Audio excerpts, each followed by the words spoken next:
ప్రవేశించుకున్నట్లు ప్రార్థన చేయండి. శోధనలోకి ప్రవేశించుకున్నట్లు ప్రార్థన చేయండి. అయితే ప్రభు చెప్పు వెళ్ళిపోయి ఆయన తండ్రితో మాట్లాడుతూ ప్రార్థన చేసుకుంటూ వచ్చి చాలా ప్రార్థన చాలించిన తర్వాత వచ్చి ఎవరు చూస్తాడు? ఆ శిష్యుని చూస్తాడు. వాళ్ళ శిష్యుని చూస్తారు.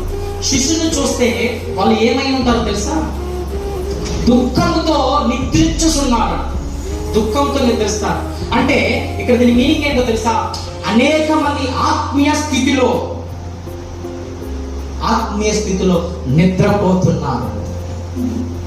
ఎస్, ఈ క్షణంలో ప్రభు ఈ మందిరాన్ని దర్శించి చూడగా ఆత్మీయంగా నిద్రపోయిన వారు ఉన్నారు. ఇక్కడ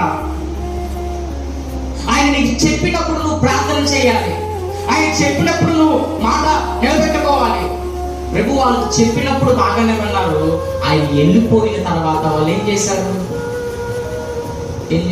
చక్కగా పడుకుంటున్నారు అన్నమాట. ఆయన ప్రాముఖ్యంగా చెప్పాడు ఏంటి? మీరు శోధనలోకి ప్రవేశించుకున్నట్లు. అంటే నీకు ప్రార్థన లేకపోతే ఆటోమేటిక్ గా శోధన నీ ఇంట్లోకి వస్తుంది. తెలుసా ఈ విషయం మీకు? ప్రార్థన విడిచిపెట్టిన అనేక మంది ఉన్నారు ఇక్కడ. చాలా మంది ప్రార్థన లేని క్రైస్తవులు, ప్రార్థన నడిపింపు లేని క్రైస్తవులు. ఎక్కడంటే ప్రార్థన అంటే 5 నిమిషాలు చేసుకుంటారండి. 5 నిమిషాలు పరలోకంకి వెళ్ళిపోతారండి. ఏమండి? పావు గంట ప్రార్థనతో పరలోకంకి వెళ్ళిపోతారా? ఆయన ప్రార్థన చేయగా ఆయనలో రక్తము వలె చుక్కగా కారుతుందండి, చెమట.